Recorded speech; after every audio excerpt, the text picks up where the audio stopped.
Piles piles রোগটি সম্পর্কে কিন্তু অনেকেই জানেন, অনেকে এই রোগটিকে আবার অশ্বরোগ হিসেবেও চেনেন। চিকিৎসকরা বলেন সাধারণত অনিয়মিত জীবনযাপন এবং সুষম খাদ্যাভ্যাসের অভাবেই সাধারণত পাইলসের সমস্যা হয়ে থাকে। মলত্যাগের সময় অনেক সময় ব্যথা হতে পারে, সাথে রক্তও যেতে পারে। এই ধরনের সমস্যাগুলো নিয়ে অনেকেই কিন্তু খুব বেশি বিভ্রান্তিতে ভোগেন। পাইলসটা আসলে কেন হচ্ছে এই বিষয়টা নিয়েও অনেকের মধ্যে দ্বিধাদ্বন্দ্ব আছে। তাই দর্শক, আজ আমরা পুরো অনুষ্ঠান জুড়ে কথা বলবো পাইলস কেন হয় বা পাইলসের কী কী ধরনের সমস্যা হতে পারে সেই সম্পর্কে। সবাইকে স্বাগত জানাচ্ছি রেনিক্স স্বাস্থ্য কথায় এবং আপনাদের সাথে পুরো অনুষ্ঠান জুড়ে আছি আমি ডাক্তার শারমিন জামান। আজকে পাইলস কেন হয় এই বিষয়ে কথা বলার জন্য আমাদের সাথে আছেন একজন বিশেষজ্ঞ অতিথি। আমাদের সাথে আছেন ডাক্তার মোহাম্মদ আহসান হাবিব, সহযোগী অধ্যাপক, বিভাগীয় প্রধান colorectal surgeon, Dhaka medical college ও হাসপাতাল। আপনাকে স্বাগত জানাচ্ছি আমাদের আজকে আয়োজনে। জি, ধন্যবাদ আপনাকে। আজ আমরা কথা বলবো পাইলস কেন হয় সেই বিষয়ে, কিন্তু তার আগে একটু জানি যে এই যে পাইলসের সমস্যাটা যাদের হয়, দেখা যায় যে কোনো বয়সে হতে পারে বা একটু যারা অনিয়মিত জীবনযাপন করেন তাদের মধ্যে দেখা যায় বেশি সমস্যাটা হয়, কিন্তু আসলে জিনিসটা কি, এই জায়গাটা যদি আমাদেরকে একটু বলেন। পাইলসের বাংলা অর্থ হলো অশ্ব। জি, আমরা বাংলাদেশে পাইলস নামেই বেশি বুঝি, তো অশ্বটাও কিন্তু মানুষজন কিছুটা বোঝে এবং জানে যে এই রোগটা। এটার আসলে আমাদের মেডিকেল সায়েন্সে এটাকে বলে হেমোরয়েড।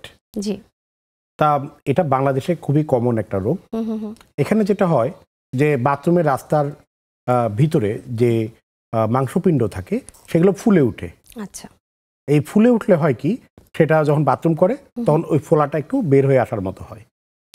এই যে ফুলে উঠে, এই ফুলে ওঠাটাই হলো পাইলস। অনেকে বলেন যে মলত্যাগের সময় খুব বেশি ব্যথা হচ্ছে, পাইলসের কারণে কি ব্যথাটাও হতে পারে? পাইলসের কারণে ইউজুয়ালি ব্যথা হয় না। আচ্ছা, ব্যথা হয় হলো এনাল ফিশারের জন্য। আর পাইলসের যদি কিছু জটিলতা হয় তখন হতে পারে, যেমন একটু রক্ত জমাট বেঁধে গেল, এটাকে বলে থ্রোম্বোজড হেমোরয়েড বা স্ট্র্যাঙ্গুলেটেড হেমোরয়েড। এরকম হলে তখন তার ব্যথা হতে পারে। কিন্তু পাইলসে যেটা হবে, রুগীরা বলবে যে আমার এরকম বাথরুমের রাস্তা যখন বাথরুম করতে বসে তো ফুলে যায়। কেউ বলে যে এই ফোলাটা এক সাইডে, কেউ বলে যে চারিদিক দিয়ে, কেউ বলে যে এটা সাথে সাথে কমে যায়, আবার কেউ বলবে যে এটা ধীরে ধীরে কমে বা হাত দিয়ে আঙ্গুল দিয়ে ঢুকাতে হয়। অনেকে এরকম বলবে যে ওটা বের হয়েই থাকে, ওটা ঢুকে না। এইভাবে একটা রোগী বলে। এটা কি অনেক দিন ধরে থাকতে পারে এই সমস্যাটা যাদের হয়? পাইলস সমস্যাটা বাংলাদেশে এটা কমন রোগ। এখন এটা ধরে নেন যে কারো শুরু হলো, যখন শুরু হলো তখন তো এটা 5 ডিগ্রি, প্রথম ডিগ্রি, অর্থাৎ একটু বের হয় আবার ঢুকে যায়। আচ্ছা, এরপর আসে সেকেন্ড ডিগ্রি। সেকেন্ড ডিগ্রি হলো বের হয় কিন্তু নিজে নিজে ঢুকে। আচ্ছা, আর ফার্স্ট ডিগ্রিতে হলো ফোলে কিন্তু অতটা বের হয় না। আর থার্ড ডিগ্রিতে যেটা হলো হাত দিয়ে ঢুকাতে হয়। আচ্ছা, আর ফোর্থ ডিগ্রি হলো সবসময় বের হয়েই থাকে। এই যে হলো, তাহলে একটা রোগী প্রথম ডিগ্রিতে দেখা হলো প্রকাশ পেল। প্রকাশ পাওয়ার পরে সে যদি চিকিৎসা করায়, নিয়মকানুন মানে, জীবনযাত্রার পরিবর্তন ঘটায়, সুস্থ একটা জীবনযাপন করে, তাহলে দেখা গেলো এভাবেই সেই 10 বছর কেটে গেল। আচ্ছা, এই জন্য পাইলস রোগের চিকিৎসা কি? পাইলস রোগের চিকিৎসা তো মূলত কনজারভেটিভ ট্রিটমেন্ট, অর্থাৎ ওষুধের চিকিৎসা, জীবনযাত্রার প্রণালী পদ্ধতি চেঞ্জ করা, এগুলোই চিকিৎসা। আচ্ছা, জীবনযাপনের মান তো চেঞ্জ করলো, কিন্তু তার সাথে দেখা যায় অনেকের কনস্টিপেশনের একটা বড় সমস্যা থাকে, কোষ্ঠকাঠিন্যতা। এই কোষ্ঠকাঠিন্যতার কারণে কি পাইলস হতে পারে? পাইলসের একটা অন্যতম কারণ হলো কোষ্ঠকাঠিন্য। আচ্ছা, যেহেতু ওই জায়গাটা ফুলে ওঠে, অর্থাৎ কোষ্ঠর হার্ড স্টুল পাস করতে করতে ওই জায়গাটা দুর্বল হয়ে ধীরে ধীরে নিচের দিকে ফুলে বের হয়, এটা একটা অন্যতম কারণ। এছাড়া আরো কারণে হতে পারে, যেমন একটা রোগী হঠাৎ করে পাতলা পায়খানা অনেক বেশি হলো, অনেক বেশি পাতলা পায়খানা হলে যখন ভিগোরাস একবারে বের হয় তখন এটা অনেক সময় আঘাত করে মলদ্বারে, আঘাতজনিত কারণে এভাবে পাইলস হতে পারে। এছাড়া যেটা যে এক্সেসিভ স্ট্রেইন অর্থ যে বাথরুমে বসে সে দেখা গেল 10 মিনিট, 15 মিনিট, 20 মিনিট সে বাথরুমের চেষ্টা করতেই আছে, তার কোনো ধরনের কোনো বাথরুমের বেগ নাই, এটাকে বলে এক্সেসিভ স্ট্রেইন, অর্থাৎ আমরা বাংলা সহজ ভাষায় বলি কুদ দেওয়া, অতিরিক্ত কুদ দেওয়া। এটাতেও কিন্তু এটা বেশি হয়। এছাড়া আরো কিছু কারণ আছে, যেমন গর্ভবতী মা বা ডেলিভারির পরে এই টাইমে একটা মহিলার হলো পাইলসের রোগটা বেশি হয়। বার্ধক্যজনিত কারণ, একটা রোগী যখন দেখেন, একটা মানুষ যখন 20 বছর 30 বছরে থাকে, তার যে শরীরের স্ট্রেংথ, পরে যখন সে 70-80-তে চলে যায় তখন কিন্তু সে একটু মাংসপেশিগুলো দেখেন যে একটু ফ্ল্যাবি হয়ে গেছে। এই ফ্ল্যাবি যে তারা এই হাত পায়ে হয় তা না, এটা গোটা শরীর জুড়ে হয়। তো মলদ্বারে তো এই যে ধরে রাখছে, এটাও তো একটা মাংসপেশিরই ক্ষমতা। এটা দুর্বল হয়ে গেলে তখন একটু বের হওয়ার প্রবণতা বেশি হয়। অর্থাৎ বার্ধক্য একটা কারণ এই যে পাইলস রোগের। ওকে, এই যে বললেন যে অনেক সময় মাংসপেশি বের হতে পারে বা বের হতে পারে না, এটা কি দেখা যায় রিপিটেডলি যাদের হচ্ছে? আপনি বললেন যে ডিগ্রিও আছে, যে এক একজনে এক এক রকম হচ্ছে, তার সাথে কি রক্ত পড়ে যাওয়ার বা রক্ত পড়ার কি কোনো সম্ভাবনা থাকে? একটা যে ফোলা, এই ফোলাটা যখন বাথরুমের সময় বের হচ্ছে আবার ঢুকে যাচ্ছে, বের হচ্ছে আবার ঢুকে যাচ্ছে, তাহলে এটা তো এক ধরনের ট্রমা, মানে আঘাত। তখন তো এই ঘর্ষণের কারণে, আঘাতজনিত কারণে ওখান থেকে রক্ত যেতে পারে। আচ্ছা, আবার এরকম হতে পারে যে তার ওরকম রক্ত যায় না, যেহেতু মাংসপিণ্ডগুলো ফোলার কারণে ওখান থেকে একটু গেল, অর্থাৎ মিউকাস। এরকম বলতে পারে যে আমার মলদার একটু করে ভিজা থাকে। আবার এরকম হতে পারে যেহেতু তার ওই যে ফোলাগুলো বের হয়ে আসছে, তার পরবর্তী যখন বাথরুমটা সে ক্লিয়ার করছে, শেষ হচ্ছে, বলছে যে আমার বাথরুমটা পুরোপুরি ক্লিয়ার হচ্ছে না, ওই জায়গাটা ঠিকমতো পরিষ্কার হচ্ছে না। এইভাবে এই ফোলাগুলো প্রেজেন্ট করতে পারে। এছাড়া আরো যেটা, যদি বেশি করে ফোলা বের হয়ে আসে, তারপর যখন অনেকক্ষণ আটকা পড়ে থাকলো, ধীরে ধীরে আবার ঢুকলো, তখন তার একটা ড্র্যাগিং সেন্সেশন বলে, একটা অস্বস্তি, ডিসকমফোর্ট, বলছে আমার একটা অস্বস্তি লাগে, বসতে গেলেই মনে হচ্ছে যে বের হয়ে যাবে, হ্যাঁ, এরকম তার একটা ফিলিংস আসে, এইটাকে বলে ডিসকমফোর্ট। এগুলো হলো কমন প্রেজেন্টেশন অফ হিমোরয়েড, মানে পাইলসের সাধারণ লক্ষণ। এটা ছাড়াও পাইলস অনেক সময় খারাপভাবে জানান দিতে পারে। খারাপ অর্থ হলো হঠাৎ করে ওই জায়গাটা ফুলে গেল, তীব্র ব্যথা, যারা একটু বেশি ব্যথার প্রতি সংবেদনশীল, দেখা গেল যে সে সহ্য করতে পারছে না ব্যথা, এসব ডাক্তার সাহেব আমার সুপারির মতো ফুলে গেছে, আমার অনেক ব্যথা, ক্যান্সার হয়ে গেল কিনা, রোগীরা ঠিক এভাবেই বলে। তা আমরা শুনলেই বুঝতে পারি দিস ইজ থ্রম্বোজড এক্সটার্নাল হেমোরয়েড, মানে পাইলসের একটা জটিলতা হয়েছে। এছাড়া আরেকটা হতে পারে যে বের হয় ঢুকে, বের হয় ঢুকে, এরকম করে বের হলো, বেরে ফুলে গেল, আর ঢুকছে না, এটাকে বলে স্ট্র্যাঙ্গুলেটেড ইন্টারনাল হেমোরয়েড। এটাও একটা জটিলতা।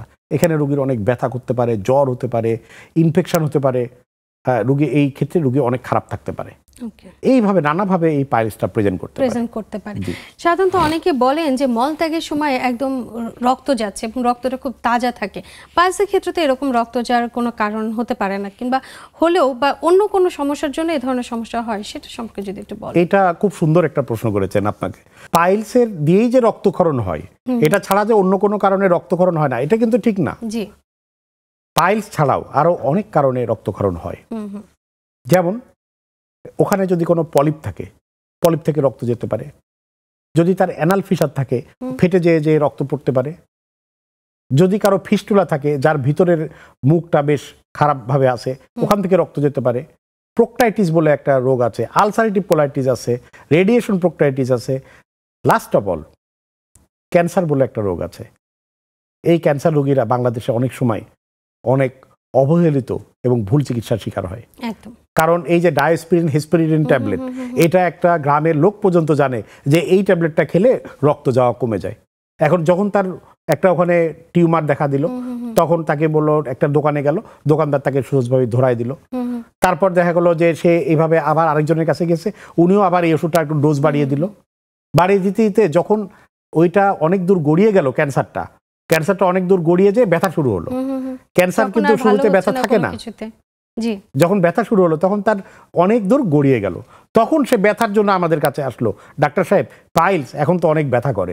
আমরা আঙ্গুল দিয়ে দেখলাম যে একটা হার্ড, মানে শক্ত একটা পাথরের মতো টিউমার হয়ে আছে।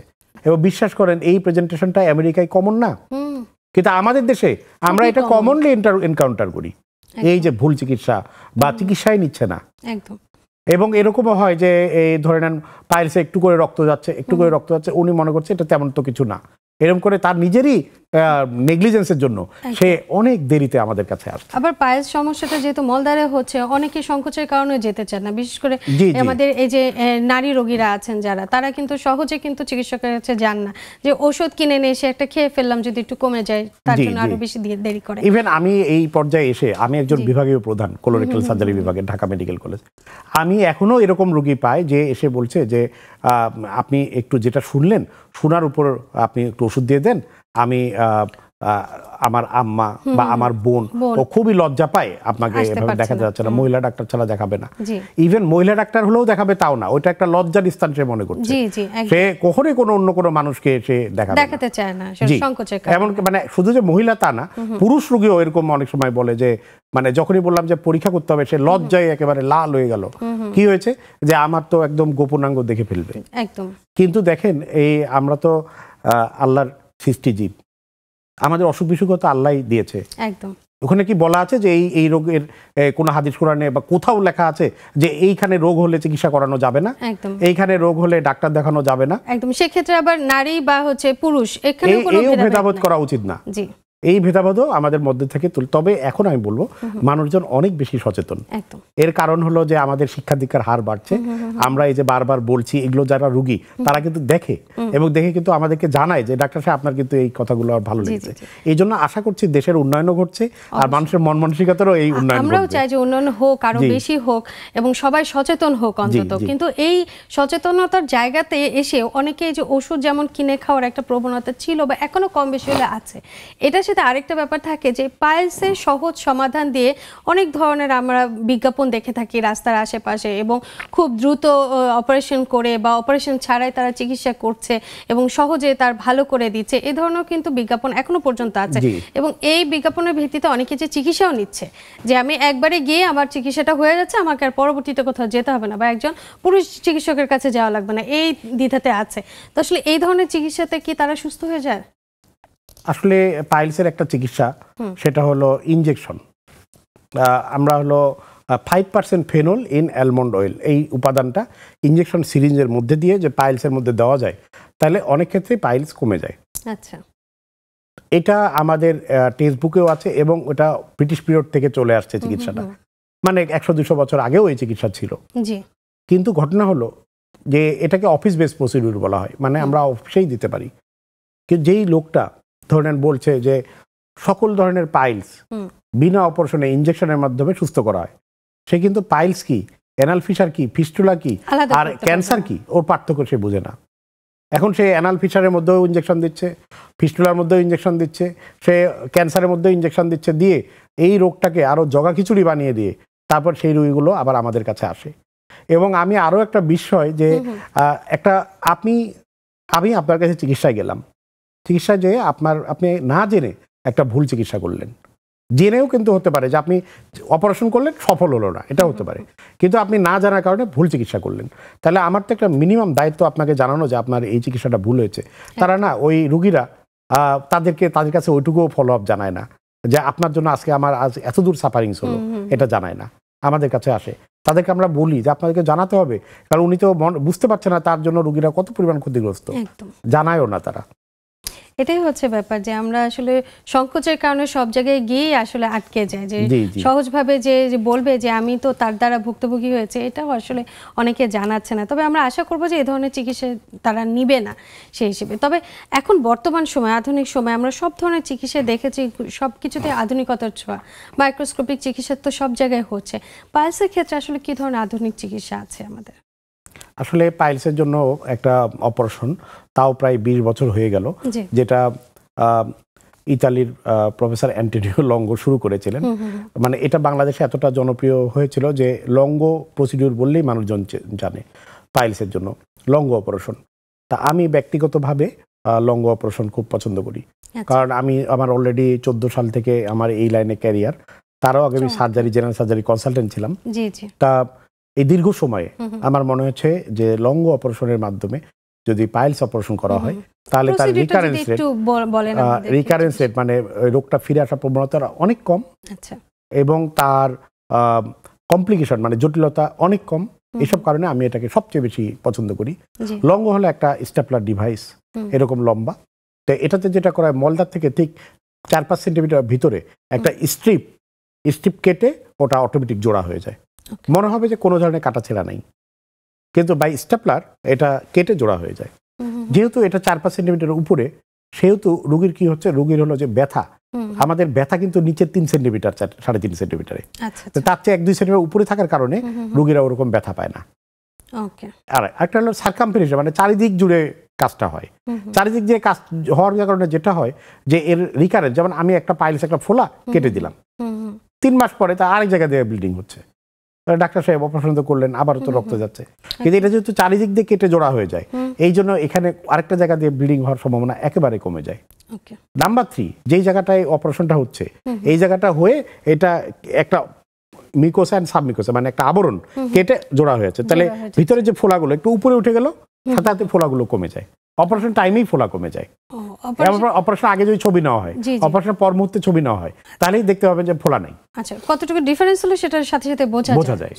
এই জন্য এটাকে আমি খুবই পছন্দ করি। এবং আপনি বলছেন যে এটা রিকারেন্স রেট কম, মানে পরবর্তীতে আবার এটা হওয়ার সম্ভাবনা অনেক কম। হ্যাঁ, সেটা আমারই এই 16 বছরের অভিজ্ঞতা দিয়ে বলছি। 16 বছরে আমাকে অনেক এই প্রসিডিউর করতে হয়েছে। চমৎকার, অসংখ্য ধন্যবাদ আপনাকে, খুব চমৎকার কিছু কথা জানলাম, কিন্তু সময় হয়ে গেল ছোট্ট একটি বিরতি নেওয়ার। দর্শক, আপনারা দেখছেন রেনিক্স স্বাস্থ্য কথা, সময় হয়ে গেল ছোট্ট একটি বিরতি নেওয়ার, সাথেই থাকুন, ফিরছি কিছুক্ষণের মধ্যে।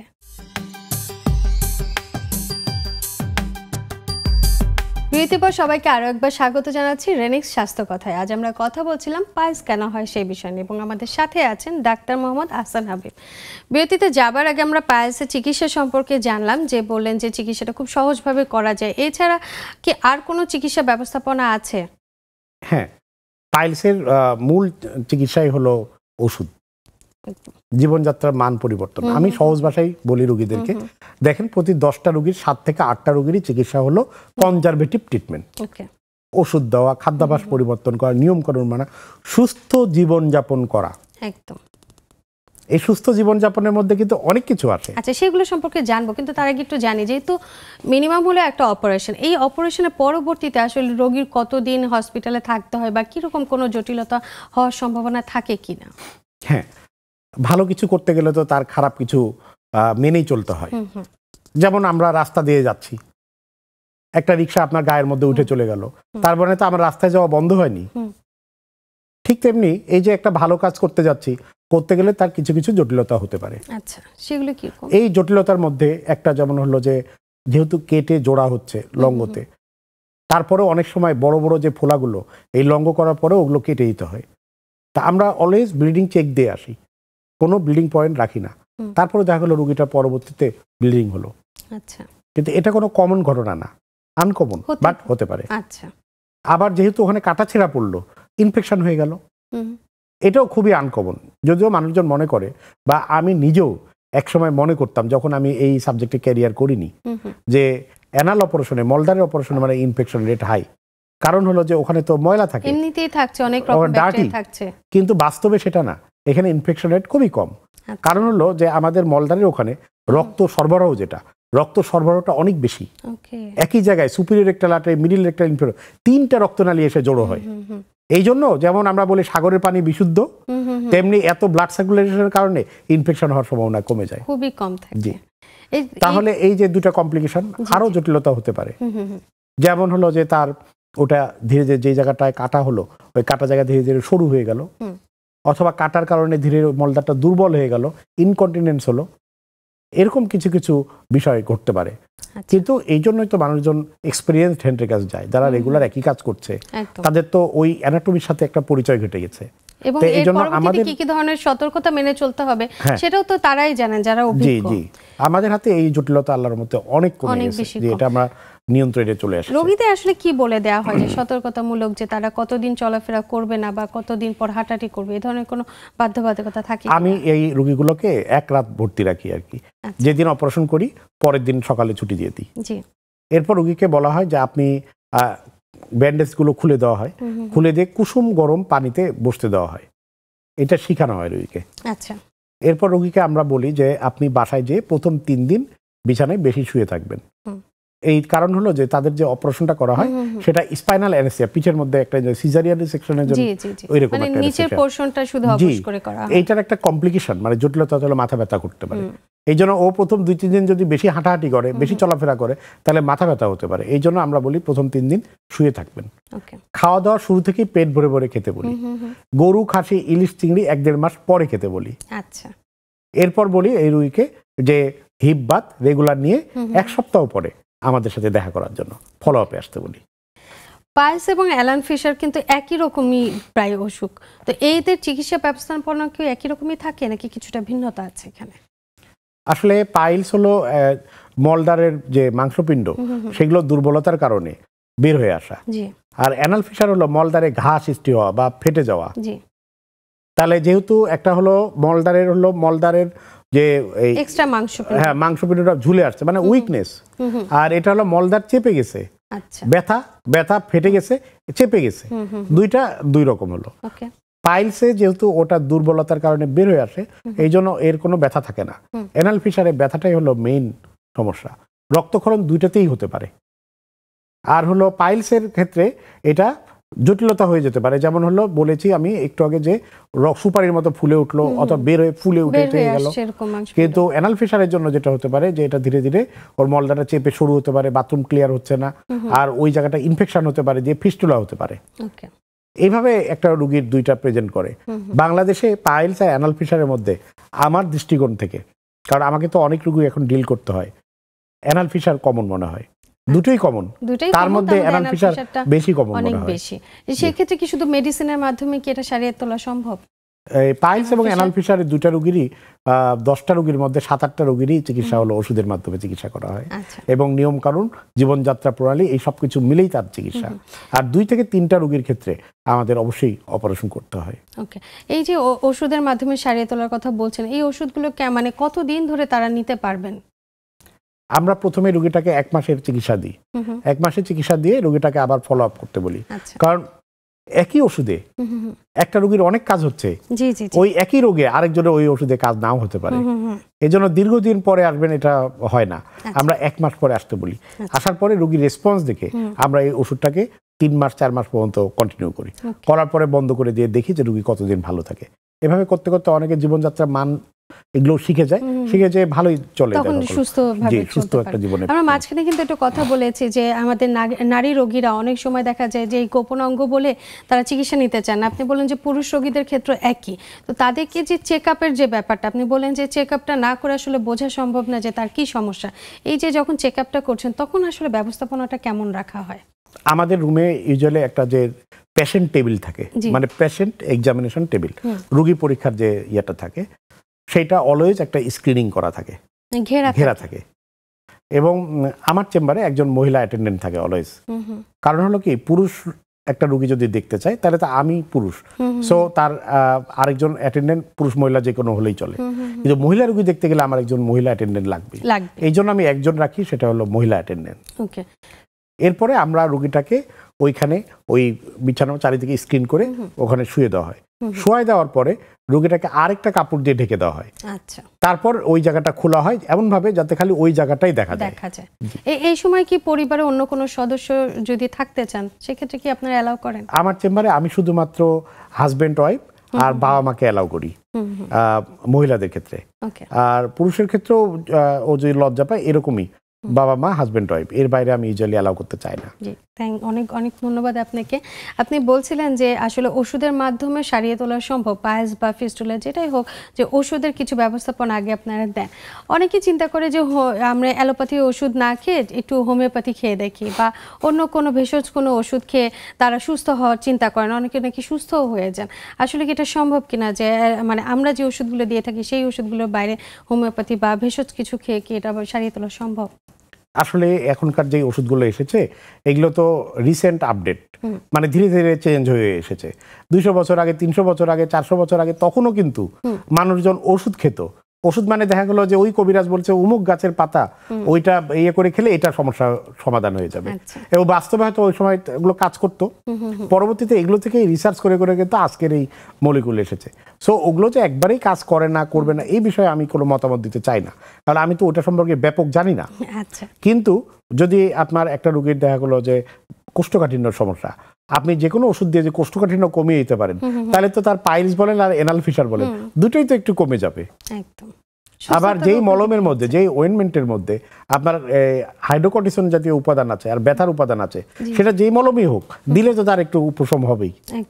সো আমি এই চিকিৎসাগুলো যে একবারে কার্যকর না সেটা আমি বলতে চাচ্ছি না, আর কেউ কেউ তো উপকার পাই বলে আসে, আর আমিও তো বললাম যে 10 জনের মধ্যে 7-8টা রোগী লাগে ওষুধের চিকিৎসা, ওষুধেই ভালো হয়ে যাচ্ছে। অনেকে আছেন যে ওষুধও খেতে চান না, চিকিৎসকের কাছে যেতেও চান না, যদি কোনো কারণে কোনো রকম চিকিৎসা না নিয়ে ওষুধ না খেয়ে যদি এই সমস্যাগুলো পাইলস বা অ্যানাল ফিশার বা ফিস্টুলা যদি রেখে দেন দীর্ঘদিন, সেক্ষেত্রে পরবর্তীতে কি হতে পারে? সমস্যা হলো বিনা চিকিৎসায় যদি একজন এভাবে থাকে তাহলে ধীরে ধীরে তার সমস্যা আরো বাড়তেই থাকে। এবং আমাকে প্রতি মাসে 1টা বা 2টা এরকম অপারেশন করতে হয়, যার 4 ব্যাগ 5 ব্যাগ রক্ত দিয়ে তারপর অপারেশনটা করতে হলো পাইলসের। তা 4-5 ব্যাগ রক্ত দেওয়ার শরীরে আমাদের কিন্তু মানে একটা যে রোগ প্রতিরোধ ক্ষমতা শরীরের আছে, এখানে আরেকটা রক্ত যখন শরীরের মধ্যে প্রবেশ করে এটা কিন্তু তার শরীরের জন্য বাঁচার জন্য ভালো। আপনি বাঁচতে পারছেন না, আপনাকে রক্ত দেওয়া হলো, ঠিক আছে, কিন্তু আপনি নেগলিজেন্সের জন্য অন্য একটা রক্ত শরীরের মধ্যে প্রবেশ করলো, এটা কিন্তু ভালো কথা নয়। আরেকটা হলো যে এটা ছাড়াও আরো জটিলতা হতে পারে, যেমন ওখান থেকে বলেছি ফিস্টুলা হতে পারে, অ্যানাল ফিশার থেকে ফিস্টুলা হয়ে গেল, পাইলস থেকে ওই যে স্ট্র্যাঙ্গুলেশন হয়ে গেল, হয়ে এমন ইনফেকশন হলো যে ইনফেকশন গোটা শরীরে ছড়িয়ে পড়লো, তখন তার জীবন মরণ ব্যাপার হয়ে যেতে পারে। এভাবে একটা রোগী নানাভাবে ক্ষতিগ্রস্ত হতে পারে। ফিস্টুলা রোগীর যেটা হয় যে ওটাতে একটা নালী, ফিস্টুলা আমি সহজ ভাষায় বলি এটা একটা পাইপের একটা মুখ থাকে মলদ্বারের বাইরে, আরেকটা মুখ থাকে মলদ্বারের ভিতরে। এখন আপনি ধরে নেন এটা নেগলিজেন্স করে রাখলেন, করে আগে ছিল একটা মুখ, এখন হয়েছে 7টা মুখ, এখন আপনার আর সহ্য হচ্ছে না, সবসময় ব্যথা করে, এখন আপনি আসছেন অপারেশন করতে, তাহলে আপনার তো শুরুতে করা অনেক ভালো ছিল। একদম এভাবে নেগলিজেন্সের শিকার হয়। তা আমার ধারণা নেগলিজেন্স বাংলাদেশে ধীরে ধীরে কমছে, কারণ মানুষের শিক্ষা দীক্ষা এবং আর্থসামাজিক প্রেক্ষাপট দুটোই ধীরে ধীরে উন্নয়ন ঘটছে, এই জন্যই কমছে। পাইলসের সমস্যাটা যেটা বললেন যে মাঝে মাঝে যে রক্তপিণ্ড বা মাংসপিণ্ড যেটা বের হয়ে আসছে সেটা আর ভিতরে ঢুকছে না বা সুপরিমতো হয়ে যাচ্ছে, ব্যথা হচ্ছে, সেইখান থেকে কি ক্যান্সার হয়ে যাওয়ার সম্ভাবনা থাকে? আচ্ছা, পাইলস আর অ্যানাল ফিশার বলেন আর ফিস্টুলা ইউজুয়ালি এগুলো থেকে ক্যান্সার হয় না। আচ্ছা, কিন্তু ক্যান্সার রোগটা পাইলস হিসাবে প্রেজেন্ট করলো, এটা হতে পারে।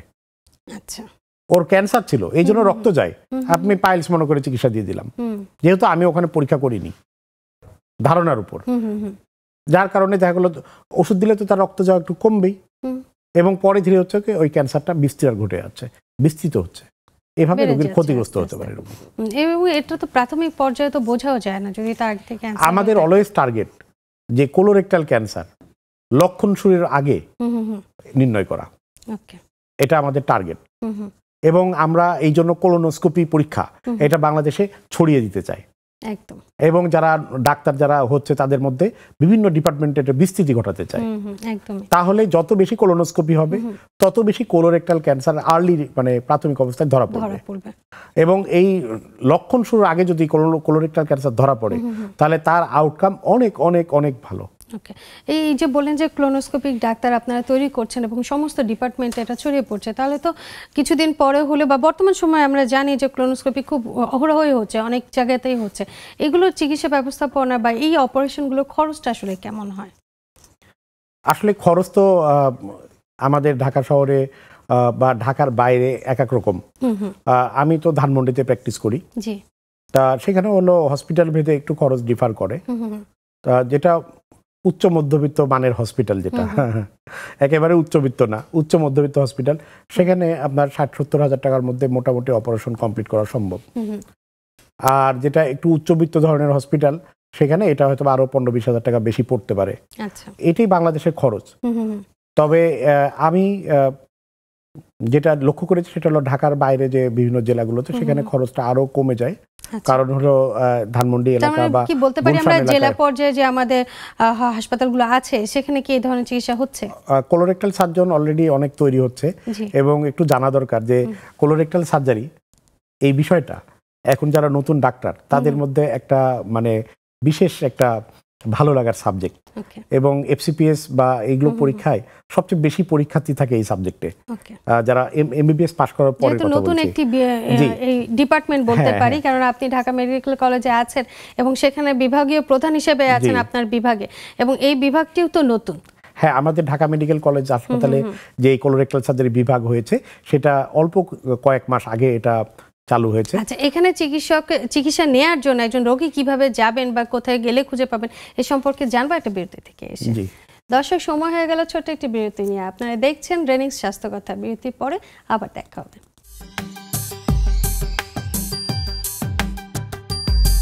বিরতির পর সবাইকে আরো একবার স্বাগত জানাচ্ছি রেনিক্স স্বাস্থ্য কথায়। দর্শক, আজ আমরা কথা বলছিলাম পাইলস কেন হয় এবং এই বিষয়ে কথা বলার জন্য আজ আমাদের সাথে আছেন ডাক্তার মোহাম্মদ আহসান হাবিব। বিরতিতে যাবার আগে তো আমরা জানলাম যে আসলে পাইলস এবং অ্যানাল ফিশার সম্পর্কে অনেক কিছু জানলাম, কিন্তু এই যে চিকিৎসাটা নেয়ার জন্য এই ঢাকা মেডিকেল কলেজে একটা ডিপার্টমেন্ট নতুন শুরু হয়েছে, সেখানে আপনি বিভাগীয় প্রধান হিসেবে আছেন। এই ডিপার্টমেন্টগুলোতে আসলে গেলে কেমন চিকিৎসা পাওয়া যায় বা কিভাবে যাওয়ার পদ্ধতিটা আছে সেখানে? আমাদের এই ডিপার্টমেন্ট যেহেতু নতুন, সেজন্য আমরা শুরুতেই অনেক যে বিছানা সেটা পাইনি। আচ্ছা, তারপরেও 11টি বিছানা নিয়ে ফ্রি বিছানা নিয়ে যাত্রা শুরু করেছি। তা আমরা হলো রবিবার আর বুধবার আমরা রোগী ভর্তি দিই। ওকে, এই 2 দিন আমরা রোগী ভর্তি দিই এবং সপ্তাহে 1 দিন করে অপারেশনের পেয়েছি। হয়তোবা সামনে আমাদের বিছানা এটাও বাড়বে এবং অপারেশনের দিন তারিখ এগুলোও বাড়বে, তাহলে আমাদের ভর্তির সংখ্যাটাও আরো অনেক বেড়ে যাবে। তাহলে তো বলতে পারি যে খরচের পরিমাণটা আরো কমে যাবে। ঢাকা মেডিকেল কলেজ হসপিটালে যদি অপারেশন করা হয়, এটা আসলে তো বিনা পয়সায় চিকিৎসা করা হয়। তবে তার হলো যে একটু ওখানে একটু লেন্দি হয়ে যায়, কারণ হলো যে আমাদের অপারেশনের দিন থাকে সপ্তাহে 1 দিন এবং অপারেশন বড় বড় অপারেশন থাকে। ক্যান্সার যেই অপারেশনের ডেট পিছানো যায় না, কারণ ক্যান্সার রোগটা ছড়িয়ে পড়তে পারে। এই জন্য এই ছোট ছোট অপারেশনের রোগীগুলোর একটু যানজটের মতো পড়তে হয়। আচ্ছা, তারপরেও তো যাদের আসলে একেবারেই মানে অসুবিধা হবে যে সে বেসরকারি একটা জায়গায় যে চিকিৎসা নেওয়ার জন্য, তাদের জন্য তো ব্যবস্থা একটা আছে যে তারা আমাদের ঢাকা মেডিকেল কলেজ হাসপাতালে গেলে। ঢাকা মেডিকেল কলেজ হাসপাতাল সম্পর্কে একটি কথা না বললেই না, যে রাস্তা থেকে একটা অজ্ঞান লোককে যে আপনি বারান্দায় দিয়ে চলে যান, ইনশাআল্লাহ ওইখানে চিকিৎসা হয়ে যাবে। সময় একটু বেশি লাগলেও হবে। আমরা আশা করি আমাদের মেডিকেল কলেজ আরো সুন্দর ব্যবস্থাপনা হবে এবং সেখানেও আমাদের এত ভালো ভালো চিকিৎসকরা আছেন, তারা আরো বেশি উন্নত ধরনের চিকিৎসা দিবেন। এই পাইলস নিয়ে সবার মধ্যে অনেক বেশি ভীতি, অনেক বেশি সংকোচ, কিন্তু এই জায়গাটা থেকে অনেকে চিন্তা করেন যে একটু যদি ঘরোয়া কোনো ব্যবস্থাপনা করতাম, ঘরে যদি কোনো কিছু দিয়ে আমি একটু সুস্থ হতে পারতাম। এই জায়গায় কি কোনো ব্যবস্থা করা সম্ভব যে আসলে তিনি ঘরোয়া কোনো কিছু খেয়ে বা চলাফেরার মাধ্যমে তিনি সুস্থ থাকুক? আমরা পাইলস রোগীদের প্রথমেই বলি যে improve your quality of life, জীবনযাত্রার মান স্বাভাবিক করুন। এর মধ্যে অনেকগুলো উপদেশ আসে, যেমন খাওয়া দাওয়ার ব্যাপার। আপনি যদি সবসময় এই যে ফ্যাটি ডায়েট বা এগুলো বেশি খান, চর্বিযুক্ত মাংস বেশি খান, তাহলে আপনার কোষ্ঠকাঠিন্য সমস্যা বাড়তেই পারে। তো এই জন্য বলা হয় যে খাবারের মধ্যে পর্যাপ্ত পরিমাণ শাকসবজি, ফলমূল, পানি এগুলো বেশি খাওয়া। এছাড়া কিছু কিছু ফল আছে যেগুলোতে আপনার বাথরুম অনেকখানি নরম থাকে, যেমন পাকা পেঁপে, বেলের শরবত, এগুলোতে অনেক নরম থাকে।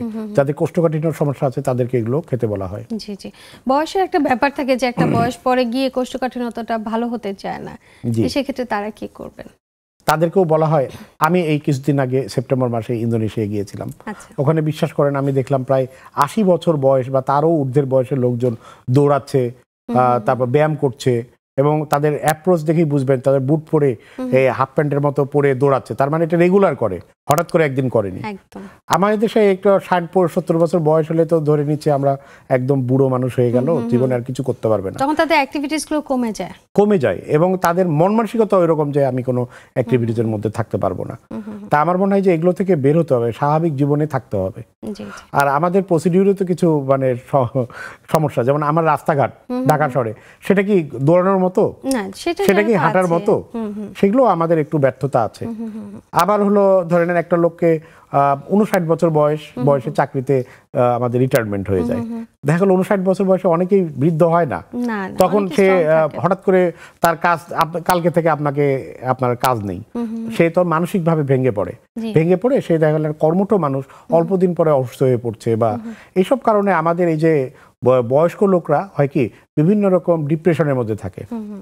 তা এগুলো থেকে আমাদের বের হতে হবে, প্লাস স্বাভাবিক অ্যাক্টিভিটির পাশে খাওয়া দাওয়ার এই নিয়মকানুন এগুলো মানতে হবে। আরেকটা হলো ঈষৎগুলের ভুসি বলে একটা জিনিস বাংলাদেশে খুবই অ্যাভেলেবল, যেটা পানির সাথে মিশিয়ে খাওয়া যায়, অনেকক্ষণ মিশিয়ে রেখে তারপর খাওয়া যায়, সাথে সাথে মিশিয়েও খাওয়া যেতে পারে। আমরা বলি এটা সকাল থেকে সন্ধ্যা পর্যন্ত খাবেন, ঘুমের আগ দিয়ে খাবেন না। সবাই তো ঘুম থেকে উঠে খালি পেটে খায়, হ্যাঁ তাও করতে পারে, কিন্তু সন্ধ্যা পর্যন্ত, তা ঘুমের আগ দিয়ে যাতে না খায়, এটাও খুব ভালো একটা কার্যকরী। মানে ঘুমাতে যাওয়ার আগে এটা খাওয়া যাবে না। আর যদি অন্য কোনো খাবারের কথা বলি, যে অনেকে দেখা যাচ্ছে যে একটু ভোজন রসিক হন, অনেক বেশি লাল মাংস, অনেক বেশি তেল জাতীয় খাবার একটু খাওয়ার অভ্যাস থাকে, তাদের ক্ষেত্রে কি এই সমস্যাটা তো অনেক বেশি হয়? হ্যাঁ, তাদেরকে বারবারই ডিসকারেজ করা হয় যে হেলথি লাইফস্টাইল মানে শাকসবজি, পানি, এই বেলের শরবত এগুলো বেশি করে খান, এগুলো বেশি খেলে অনেকখানিতে ভালো থাকবেন। আচ্ছা, এরপরে আপনি যে চিকিৎসার কথা জানতে চাচ্ছিলেন সেটা হলো পাইলসের জন্য ডায়াস্পিরিন হেসপিরিডিন একটা ওষুধ 500 মিলিগ্রাম বাজারে একেবারে অ্যাভেলেবল, কমপক্ষে 10টা কোম্পানি আছে বাংলাদেশের।